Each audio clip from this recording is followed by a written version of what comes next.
Hey, movie friends, this is Jordan here, and I just want to let you guys know if you guys want, skip to the 1 minute 34-second mark because Michael didn't record his audio, or you can hear him rant on himself on how he messed up. So if you guys want to do that too, just go ahead and keep watching, I guess. But if you want to skip through that, go to the 1 minute 34-second mark. You don't miss much of the video and his reaction. So he caught himself, thankfully. So we still saved the footage, but yeah, skip to the 1 minute 34-second mark so you don't have to listen to him or not listen to him speak because he didn't record his audio. So enjoy the video, guys.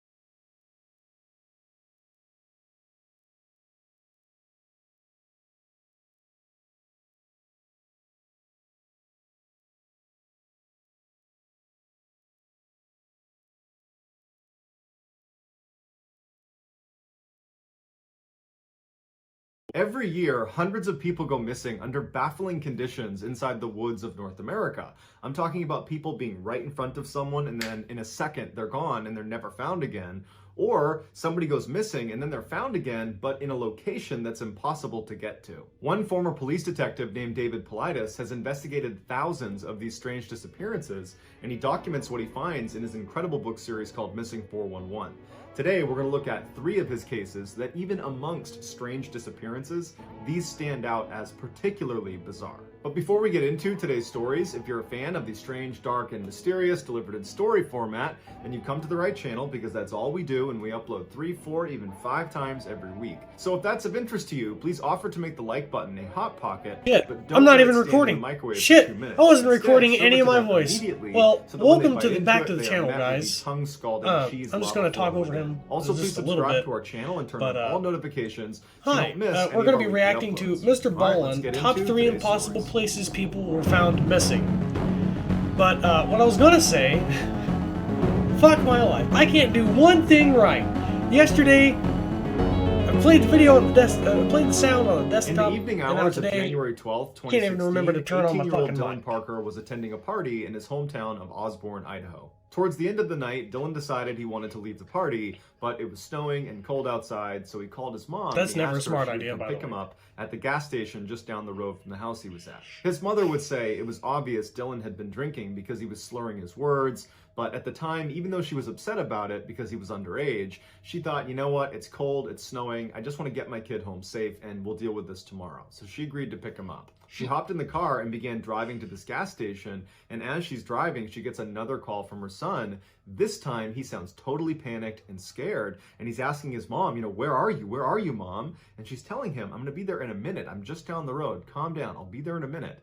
And then he hung up. When she got to the gas station, he wasn't there. When she tried calling him back, his phone was off. She got out of the car and went into the gas station and asked if they'd seen her son, and they said they hadn't. She got back in the car and she drove around for about 30 minutes yelling for her son, but there was no sign of him. She still couldn't get in touch with him. His phone was still off, and she just had this bad feeling that something had happened to him, so she called the police. The police conducted a thorough search that started with the house Dylan had been at for this party. They interviewed the people who were there, and everybody said Dylan seemed fine, and he just left. He said he was getting picked up by his mom.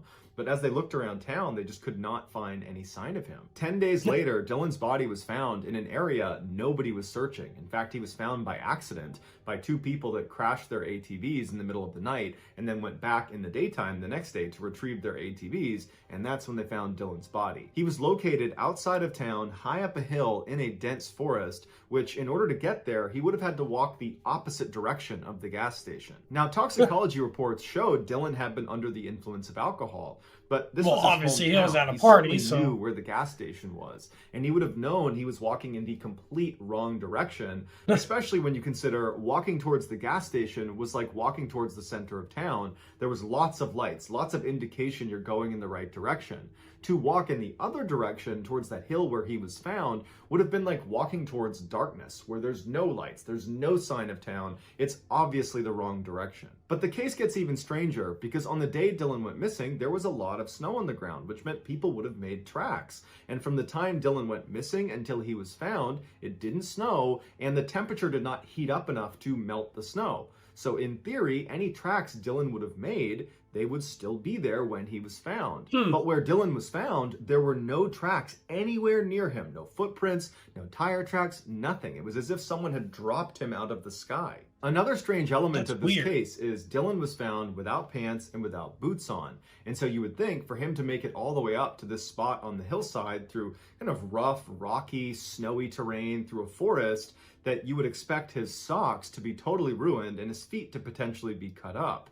But his socks were clean and his feet were uninjured. This led investigators to believe Dylan must have somehow made his way to that spot on the hillside in that forest without leaving any tracks, and then once he was there, he removed his pants and his boots. Except dozens of police officers and sniffer dogs were never able to find those pants and boots, despite the fact they should, in theory, be in that immediate area. That's crazy. While he determined Dylan's cause of death to be hypothermia, the deputy coroner, David Roos, was convinced there was something off about this case. After local authorities came out and said Dylan's death was an accident, David became very vocal in the media saying he disagreed and he thought Dylan had been attacked. But the county never reinvestigated Dylan's case, and in fact, they went on to fire David Roos, the coroner, saying he was no longer qualified to do the job. David says they fired him to keep him quiet. As a result, we may never know the truth about what happened to Dylan. Damn. That's fucked Dustin up. Self was born and raised in Piedmont, Oklahoma, which is a small community just northwest of Oklahoma City. Growing up, Dustin had always been kind of a mediocre performer with so-so grades, didn't take things too seriously, but in his senior year, he discovered weightlifting, and it seemed to give his life a much-needed sense of purpose, and it really kind of helped him organize all aspects of his life. So by the time he was graduating, he was not only in great physical shape, he had also managed to raise all of his grades up significantly, and he seemed to be on a path to success. But interestingly, after high school, he didn't pursue higher education, he didn't go get a job, he didn't try to spend more time with friends and family. Instead, he decided he wanted to go live in the wild. His family believed this was due to his obsession with the Hollywood film Into the Wild, which is about the true story of Christopher McCandless, who gives up a promising career to go live off in the wilds of Alaska. Christopher would ultimately die in the wilds of Alaska after eating a poisonous plant, or some say he died from starvation. So about a year after Dustin's high school graduation, he was 19 years old, it was March of 2013, and he finally felt like he was ready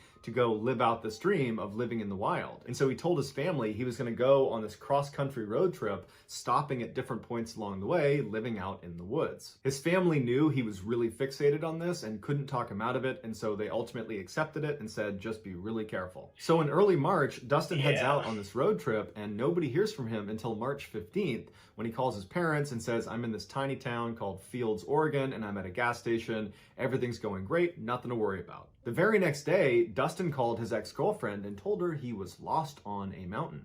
And his ex-girlfriend said she couldn't really understand what he was saying, and she was actually at the airport about to board a plane, so it was noisy, and she stepped into a bathroom to hear him more clearly, but even as she's hearing him, what he was saying just wasn't making any sense. He was talking about this mountain he was lost on, and he was referencing that there were people that were after him, and it was just very confusing. And before she could get any more clarifying information from Dustin, he hung up, and then she couldn't get back in touch with him. So she calls Dustin's father, and she tells him that she had this really weird conversation with Dustin, where he said he's lost on this mountain, and even though I didn't really understand what he was telling me, he sounded really, really scared. Dustin's father thanked her and then spent the rest of the day trying to get in touch with his son, but every time he called, it just went straight to voicemail.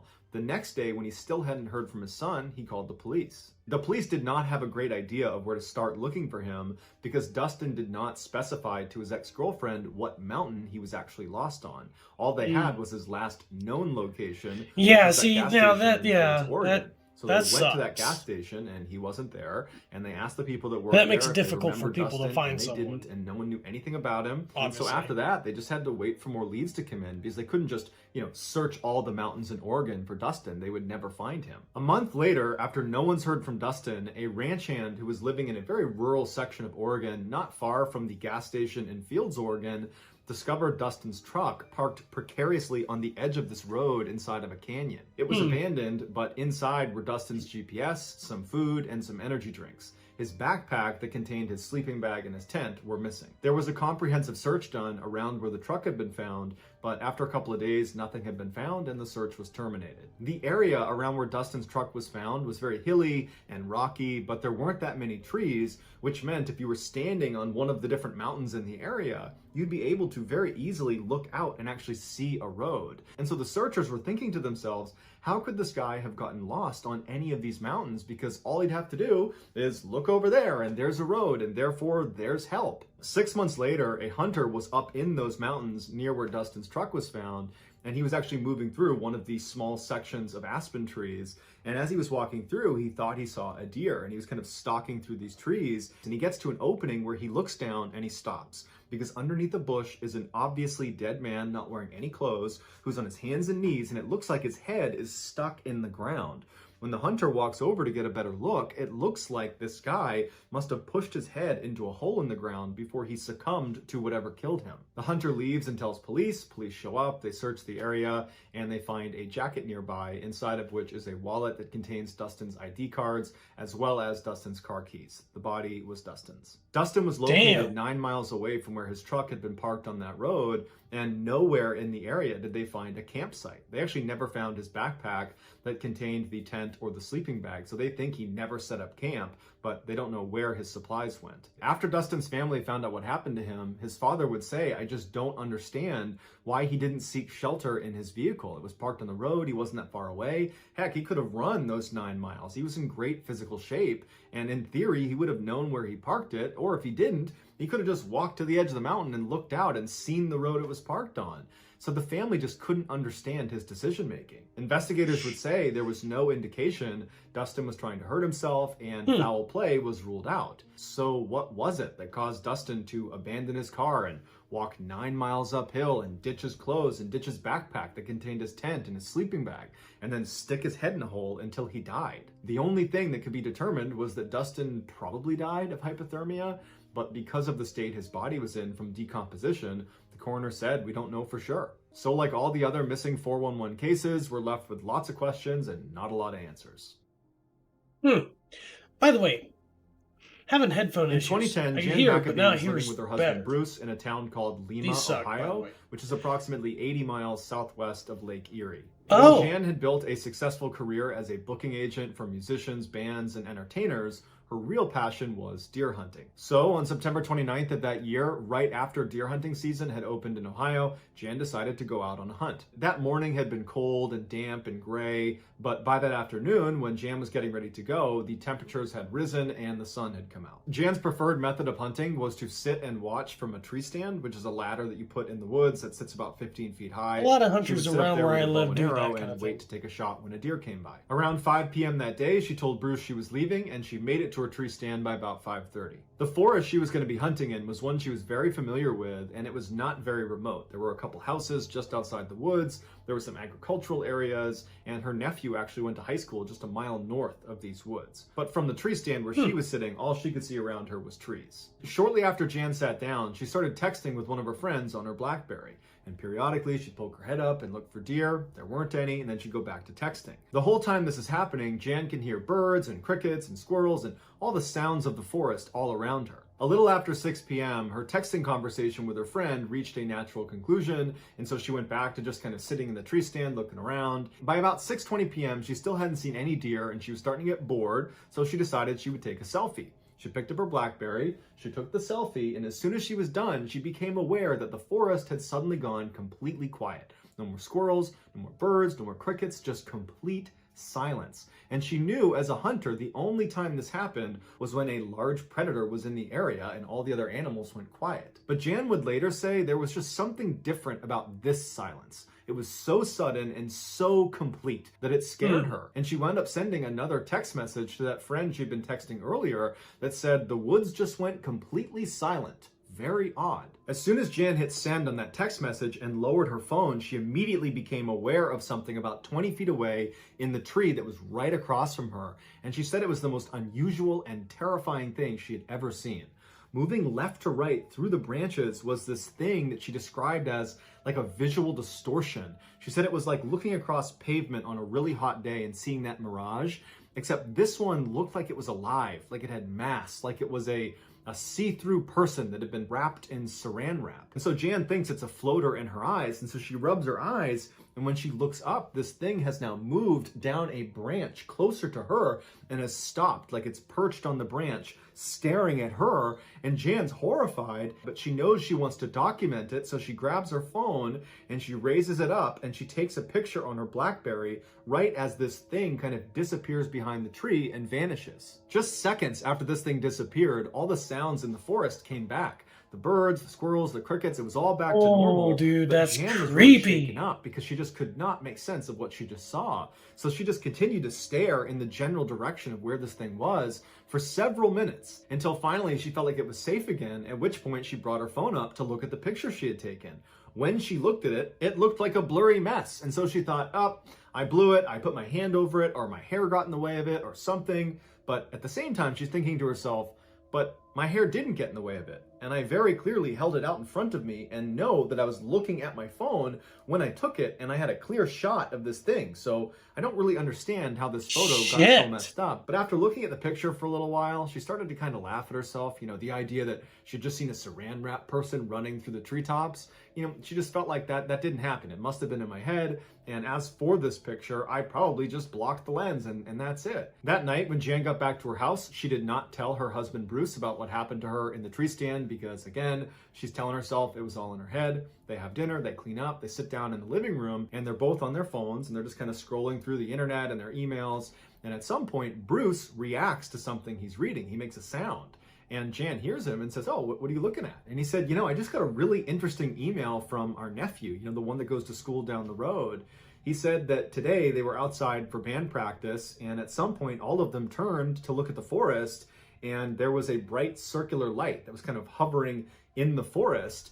And I guess they all stared at it for about 5 or 10 seconds, and then at some point, here's my arms are standing up into the forest. Fuck that shit. Didn't know what to make of it. And I guess one of his classmates said that a year before, the exact same thing happened, and it apparently scared their instructor so badly that they canceled rehearsal and went inside because of it. As Jan is listening to her husband read this email, she's sitting up and her heart is racing, and as soon as he finishes, she says, what time did he say that happened? Bruce picked up how intensely she was asking him, and so he looked at the email, looked back at his wife, and was like, it was between 7:50 and 8. Why? At this point, Jan revealed everything that had happened to her while she was hunting, you know, seeing that visual distortion in the trees that looked like a figure of some kind. And she would tell him that the forest she was in was the same one their nephew was claiming to have seen this circular light floating inside of. She told him she tried to take a picture of the thing she saw, but the picture didn't come out.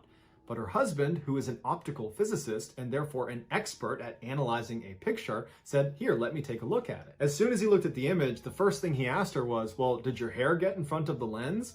And she said, no, I was holding it about a foot away from my head, and my hair was in a ponytail and a ball cap, so that can't be my hair. And so he looked at it again, and he asked her, well, did you put your finger over the lens, maybe?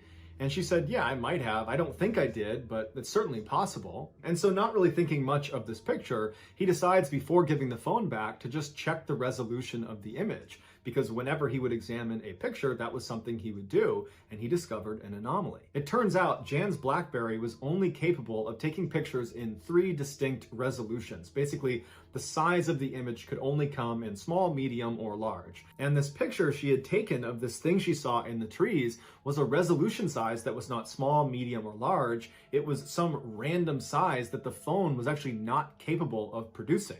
And so he asked his wife, like, did you manipulate your resolution settings? And she said, no, I don't even know how to do that. So Bruce looked at the other couple of pictures she had taken that day, and all of those fell into the small, medium, or large resolution size. It was just this one picture that was a total anomaly. And so Bruce was suddenly really intrigued by this image and by his wife's story. And so he continued to study the image, and he kept asking his wife questions about, you know, how she was positioned in the tree stand and where the sun was and how far away this thing was and everything about the whole layout. And eventually Bruce started conducting experiments to see if he could duplicate this image his wife had created. And he got pretty scientific about it, and he could not duplicate it. Ultimately, because Bruce trusts his wife did not alter the photo in any way, and he trusts his wife as being truthful about what she experienced in the tree stand, you know, what she saw, And based on his years of being an optical physicist, Bruce What are the believes chances? whatever was in the trees distorted this image. That even if she had put her finger over the lens, which he doesn't think she did, and she doesn't think she did, the picture resolution was altered in such a way